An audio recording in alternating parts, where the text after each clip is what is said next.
Back in 1938, there was a man in Hungarian army named Karloy who was the best pistol shooter of his country.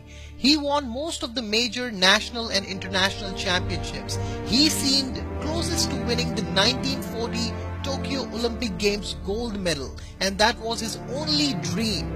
The focus of his life was to win the Olympic gold medal for his country, for which he had practiced for years. He wanted to make his hand the best shooting hand in the world.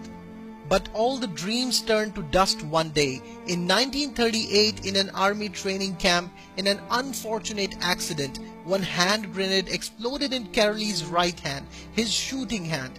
That grenade ended up not only his shooting hand, but his Olympic dream as well, the only goal of his life.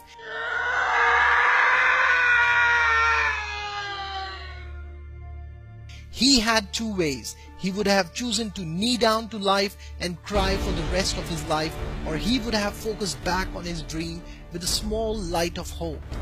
After 1 year in 1939, Karloy went to a national shooting championship in his country. His colleagues were delighted to see him and complimented him on his courage to come up at the championship to cheer for them. But Karloy answered that he's not there to cheer them, but to compete them. He was there to compete them with his only hand. He had practiced for a complete 1 year with his left hand to become the best shooter again, and he won that championship. He focused on what he had, not on what he has lost. But he didn't stop there. His focus was to become the best shooting hand of the world and to win the Olympic gold medal. So he started training again with his only hand, and he concentrated his whole energy on 1940 Olympics. But 1940 Olympics got cancelled due to World War II. But he didn't lose hope, so he concentrated and trained again for 1944 Olympics. But unfortunately, they got cancelled too due to World War again. It was hard, very hard to see his Olympic dream fade away like a dust. But he kept practicing and prepared again for 1948 Olympics.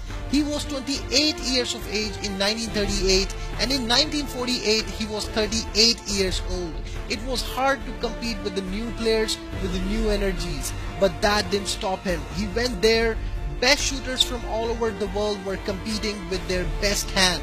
He was the only one competing with his only hand, and the man with the only hand won. But he didn't stop there. In 1952 Olympics, he won the gold again and changed the history of Olympics. If you are determined, nothing can stop you to reach your goal.